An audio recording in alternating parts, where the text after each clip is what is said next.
আনাড়ি পকেটমার। আনাড়ি পকেটমার, এটা ইস্টবেঙ্গল নিয়ে একটা অডিও।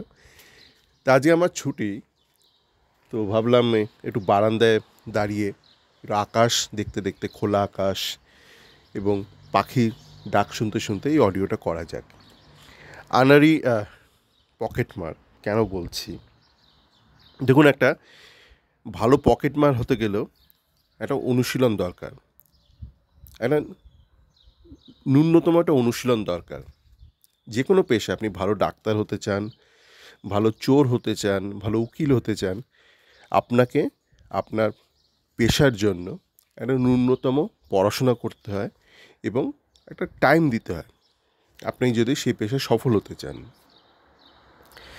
তো একটা ধারণা হয়েছে আমাদের ইস্টবেঙ্গলের ফুটবলারদের বা ভারতীয় ফুটবলারদের সামগ্রিকভাবে, যে ওই ভালো হোটেলে আপনি থাকলেন, 7 স্টার হোটেলে বা 5 স্টার হোটেলে থাকলেন, সকালে 2 ঘন্টা অনুশীলন করলেন, আর বাকি দিন আপনি জিম টিম করলেন, আপনি একটু ইনস্টাগ্রাম করলেন, রিলস বানালেন, আপনি ভালো ফুটবলার হয়ে যাবেন।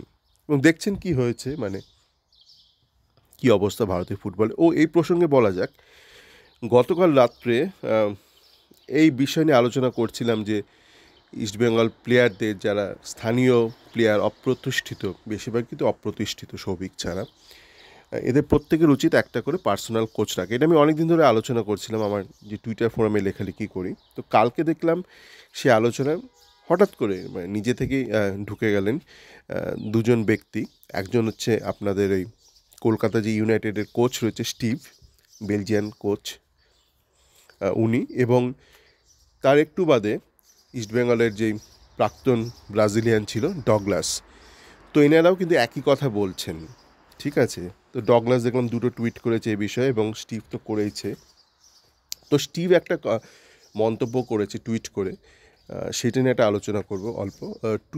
স্টিভ বলেছে, হ্যাঁ পার্সোনাল কোচ দরকার, কিন্তু তারা যাতে ভালো হয়, অবশ্যই, মানে বাজে কোচ আর যে কোনো জিনিস আপনি ভালোই হতে হবে, সেটা তো মানে বাই ডিফল্ট। পার্সোনাল কোচ যাতে ভালো হয়, এবং সে বলেছে ইউরোপে এই ধরনের কোচরাও, যে পার্সোনাল কোচ যারা ইন্ডিভিজুয়াল কেরিয়ার গ্রোথের পেছনে কাজ করে, তারা ক্লাবের সাথেই যুক্ত থাকে এবং ক্লাবের হেড কোচ বলে দেয় যে এর এইটাতে খামতি আছে, ওর সেইটাতে খামতি আছে। এখন স্টিভ যেটা বলল সেটা ঠিক, আবার সেটা ঠিকও নয়, দুটোই। ব্যাপারটা একটু বুঝিয়ে বলি। স্টিভ যেটা বলেছে সেটা বেলজিয়ামের ক্ষেত্রে প্রযোজ্য। কেন, বেলজিয়ামে যারা ধরুন খেলা শিখছে, একদম ছোটো থেকে ওরা খেলা শেখে, 6, 7, 8 বছর বয়স থেকেই ওরা খেলা শেখে ফুটবল। তো তারপর একটা ক্লাবের আন্ডারে যখন যায়, একটা গ্রাসরুট ক্লাবই ধরলাম, বড় ক্লাব নয়, সে তখন অলরেডি বেশ কিছুটা শিক্ষিত হয়ে গেছে। তার ফলস্বরূপ তার মধ্যে যে খামতিগুলো আছে সেটা সংখ্যা কম। তো সেই ক্ষেত্রে ধরুন হেড কোচ বলে দিল যে এর এইটা, এর ড্রিবলিংয়ে প্রবলেম আছে, এর ধরুন বল রিলিজে প্রবলেম আছে, এর ফার্স্ট টাচে প্রবলেম আছে, এর হেডিংয়ে প্রবলেম আছে, এগুলো নিয়ে কাজ করো। কিন্তু আমাদের ভারতীয়দের ক্ষেত্রে কি হয়েছে, বা স্থানীয় বাঙালিদের ক্ষেত্রেও, বা ইস্টবেঙ্গলের প্লেয়ারদের ক্ষেত্রে, এদের ছোটোবেলার শিক্ষাটাই এত গণ্ডগোলের হয়েছে যে এদের বেসিকই অনেক গণ্ডগোল। তো এদের ক্ষেত্রে ওই আপনার যে পার্সোনাল কোচ, তাকে ক্লাবের সাথে যুক্ত হওয়ার কোনো দরকারই নেই। এখানে লাগবে মানে 3 টায়ার অফ কোচিং। এক হচ্ছে আপনার ধরুন হেড কোচ, বা একটা লাগবে হচ্ছে আপনার ইউথ কোচ, যে ক্লাবের সাথে যুক্ত, এক্ষেত্রে যেমন বিনো রয়েছে, এই ধরনের কোচ হলে চলবে না। এবং থার্ড হচ্ছে পার্সোনাল কোচ। পার্সোনাল কোচ একদম মানে ইরেসপেক্টিভ অফ ক্লাব, তাকে একদম ব্যাকরণটা শেখাবে, ব্যাকরণটা ঠিক করবে, ঠিক আছে। আপনি ধরুন সাহিত্যে ভালো, তারপর আপনি ঠিক করলেন আপনি কপিরাইটার হবেন, না আপনি জার্নালিস্ট হবেন, বা নাকি আপনি ইন্ডিপেন্ডেন্ট রাইটার হবেন, বা আপনি যে কোনো পেশায় যেতে পারেন, কিন্তু আপনার বেসিকটা তো আপনার ঠিক হতে হবে। তো বেসিকেই তো এদের গণ্ডগোল। তো সেক্ষেত্রে এদের বেসিকটা ঠিক করার জন্য এদের পার্সোনাল কোচ দরকার। এবং দুর্ভাগ্যক্রমে ক্লাব থেকে তো সে ব্যবস্থা করছে না। তো এদেরকে ওই তাদের যে ছোটোবেলার কোচ আছে, আইডিয়ালি তার কাছেই খেলাটা শিখতে হবে। যদি কেউ ধরুন বাংলার উত্তরে থাকে, যেমন দেবজিৎ রায়, তার ছোটোবেলার কোচ হয়তো ধূপগুড়িতে, তো সেই ক্ষেত্রে তাকে একটা স্থানীয় কলকাতায় একটা লোকাল কোচকে খুঁজে নিতে হবে, এবং তার কাছে একদম বেসিক, মানে ইস্টবেঙ্গলের কোয়াদ্রাত কী চাইছে, বিনো কী চাইছে, ডাজেন্ট ম্যাটার, ওকে আগে বেসিকগুলো সব ঠিক করতে হবে, যেগুলো ঠিক আছে সেগুলো আরও উন্নত করতে হবে, এবং ইটস এ কন্টিনিউয়াস প্রসেস, মানে সারা জীবন করে যেতে হবে। আপনারা যদি দেখেন প্রতিভার দিক দিয়ে আইএম ভিজিয়ান বা বাইচুং এরা অনেক এগিয়ে ছিল সুনীল ছেত্রী থেকে। সুনীল কিন্তু আখেরে দেখা গেল অনেক লম্বা খেলে গেল, মানে অনেক দিন ধরে, অনেক বছর ধরে খেলে গেল। জুন 6 তারিখে রিটায়ার করবে, কিন্তু সুনীল যখন শুরু করেছিল একদম 17-18 বছর বয়সে, বোধহয় ও 16-17তে এসেছিল মোহনবাগানে। তো বাবলু ভট্টাচার্য বা সুব্রত ভট্টাচার্য ওকে কোচিং করাতো, কিছুই করে উঠতে পারেনি তখন। তারপর সুনীল গেল হচ্ছে আপনার জেসিটিতে, ওকে নিয়ে গেল সুখবিন্দর সিং। সুখী ধরে ধরে অনেক কিছু ওকে তখন শিখিয়েছে। তারপরেও সুনীল অনেক ব্যর্থ হয়েছে, কিন্তু কন্টিনিউয়াস শিখে গেছে। এবার বাইচুংদের ক্ষেত্রে কি হয়েছে, বাইচুংয়ের কিন্তু মানে প্রতিভা নিয়ে এসছে, কিন্তু ওর শিক্ষাগুলো কিন্তু কমপ্লিট ছিল না। বাইচুং বা আয়ং ভিজিয়ানের মানে এখন তো ধরুন আমাদের দেশে তো ইতিহাস লেখা হয় না ঠিকঠাক করে, কিন্তু আইএম ভিজিয়ান বা বাইচুং এরা ওই বক্সের আশপাশে ঘোরাঘুরি করতো। বাইচুং তো কোমরে হাত দিয়ে দাঁড়িয়ে থাকতো বক্সের টপ অফ দ্য বক্সে, কখন বল আসবে, যদি সারা ম্যাচে কোনো বল এলো না তো বাইচুং কিছুই করবে না। তো ওইগুলো কোনো ফুটবল নয়। একটা কেউ যদি একটা স্ট্রাইকার হয় তাকে জানতে হবে তাকে গোটা 90 মিনিট ধরে কী কী করতে হবে। সবসময় তো পায়ে বল থাকবে না, বাকি সময় কী মুভমেন্ট করতে হবে এগুলো সব শিখতে হবে। তো শেখাগুলো কোত্থেকে শিখবে? এখন যা অবস্থা পরিস্থিতি, এই প্রত্যেকটা প্লেয়ার কিন্তু পার্সোনাল কোচ লাগবে, ঠিক আছে? এবং ক্লাবেরও একটা করে কোচ লাগবে, ইউথ কোচ লাগবে, যেটা নিয়ে ডগলাসও লিখেছে। এবং প্রত্যেকটা স্তরে লাগবে। ক্লাবে ধরুন যে ধরনের স্তর রয়েছে, মানে under 13, under 15, under 17, reserve team, এ প্রত্যেকটা স্তরে কিন্তু একটা ভালো দেখে একটা কোচ লাগবে। ধরুন বেলজিয়ামে এই ধরনের প্রচুর কোচ আছে, বেলজিয়াম, স্পেনে ওরা ইউথ সিস্টেমে প্রচুর ইনভেস্ট করেছে, মানে ওদের প্রচুর কোচ আছে, যেটা আমাদের ভারতবর্ষে নেই। শিক্ষিত কোচ, ভালো কোচ যারা ইউথে কাজ করতে পারে, এই ধরনের কোচের সংখ্যা খুবই কম। ওই মুষ্টিমেয় কিছু আছে হয়তো, ধরুন যাদের হাত দিয়ে আপনার ওই শ্যামল বেশ এরকম বেরিয়ে আসে, তো তাদের নিয়ে টানা হাতছা করবেন না, কারণ তারা তাও তো কিছু ছেলে তৈরি করছে। যেমন কালকে আমার পরিচিত একজন সে বললো স্টিভকে নিয়ে নেওয়া হোক। আমরা বাবা স্টিভকে এনেছে তাও ইউনাইটেড কোনো ভান্তে কেন? মানে বেলজিয়ামে তো এই ধরনের আরও অনেক কোচ আছে এবং তারা যথেষ্ট অ্যাফোর্ডেবল, তাদের বিশাল বড় তাদের স্যালারি নয়। এরা অনেকে ধরুন ছোটো ছোটো পাড়ার ক্লাবে খেলা শেখায়, স্কুলে শেখায়, এগুলো ইউরোপে খুব আছে। ধরুন আপনার বয়স অল্প, আপনি বললেন আমি খেলা শিখতে চাই, আপনার পাড়াতে আপনি পেয়ে যাবেন একটা স্কুল, এবং সেখানে দেখবেন একটা ভালো টিচারও আছে, সে যথেষ্ট জানে, বেসিক্সগুলো তার ঠিকঠাক। তার মধ্যে হয়তো দারুণ ইন্টেলেক্ট নেই, যেমন স্টিভ খুব একটা ডিপ্লোম্যাট ব্যক্তি নয়। ওকে আমি দেখছি ইস্টবেঙ্গল মোহনবাগানের ফ্যানরা এটা ওটা জিজ্ঞেস করছে, দাদা স্যার এ কি দাঁড়াতে পারবে, ও সত্যি কথা বলে দিচ্ছে, যেটা একজন ডিপ্লোম্যাটিক ব্যক্তির বলা উচিত নয়। ঠিক আছে, একটা প্লেয়ারের যতই ত্রুটি থাকুক বলা উচিত নয়, কিন্তু যারা ধরুন আপনার প্রাইমারি স্কুলের টিচার ছিল তাদের মনে কিন্তু অত মারপ্যাচ থাকে না। মানে মারপ্যাচ থাকাটা খারাপ বলছি না, মানে ডিপ্লোম্যাটিক হওয়ার দরকার একটা পর্যায়ে, আপনি যদি সফল হতে চান। মানে you need to be diplomatic and honest. ঠিক আছে, আমাদের ক্ষেত্রে কী হয়, আমাদের দেশে ম্যাক্সিমাম লোক ডিপ্লোম্যাটিক এবং ডিসঅনেস্ট, বা যে ধরুন অনেস্ট সে আবার ডিপ্লোম্যাটিক নয়। তো আইডিয়ালি আপনাকে যদি সোসাইটিতে কন্ট্রিবিউট করতে হয়, you should be honest as well as diplomatic. তো স্টিভের মতন কোচরা যারা ধরুন ইউথ লেভেলে কাজ করে, ওরা বাচ্চাদের নিয়ে কাজ করে, ঠিক আছে, ওদের অত ডিপ্লোম্যাটিক হওয়ার দরকার পড়ে না। তো ওর জন্য ওদের মধ্যে ডিপ্লোম্যাসিটা আসে না। তো দেখবেন স্টিভকে নিয়ে আপনি যা প্রশ্ন করবেন ও একদম সহজ সরল উত্তর দিয়ে দেবে, বলে দেবে এর এই ত্রুটি আছে। এখন কিছু প্লেয়ার জয়েন করছে না, সুব্রত মুর্মু বা মোহনবাগানে জয়েন করলো সায়ন দাস, ওকে নিয়ে যা যা প্রশ্ন করছে ছেলেপিলেরা, স্টিভ সোজা সাপটা উত্তর দিয়ে দিচ্ছে। একটু ডিপ্লোমেসির অভাব আছে। তো যাকে তো এবার আমি বলছি যে আমি কেন ওই পকেটমার নিয়ে বললাম, আনারি পকেটমার, এটা একটা সত্যিকারের ঘটনা। মানে আপনার আমি যেখানে ওই আমার ভিডিওগুলো আপলোড করছি সেখানে আমি গত বছর ওই ক্রিসমাসের সময় একটা প্যারিস সেন্ট জার্মানের যে পারিস সেন্ট জার্মান, উচ্চারণটা ভুল করলাম, পারিস সেন্ট জার্মান বলে, শাহ জার্মান কি জানি না ঠিকঠাক উচ্চারণ, ওদের স্টেডিয়ামটা দেখতে গিয়েছিলাম। ওই প্যারিস ট্যুরে গিয়েছিলাম। এবার প্যারিসে গেলে লোকের সাধারণত আইফেল টাওয়ার দেখে, সে আমিও দেখেছি, কিন্তু আমার ওই স্টেডিয়ামটা দেখার ইচ্ছে ছিল, কারণ আমার স্টেডিয়াম দেখতে ভালো লাগে, মানে স্টেডিয়ামের ইনফ্রাস্ট্রাকচার এগুলো দেখে শেখার চেষ্টা করি। তো ওখানে ওইটা দেখার সময় একটা ভিডিও আপলোড করেছিলাম, ওখানে আমি আমার ওই প্যারিসের চোরের বা পকেটমারের অভিজ্ঞতার বর্ণনা করেছিলাম।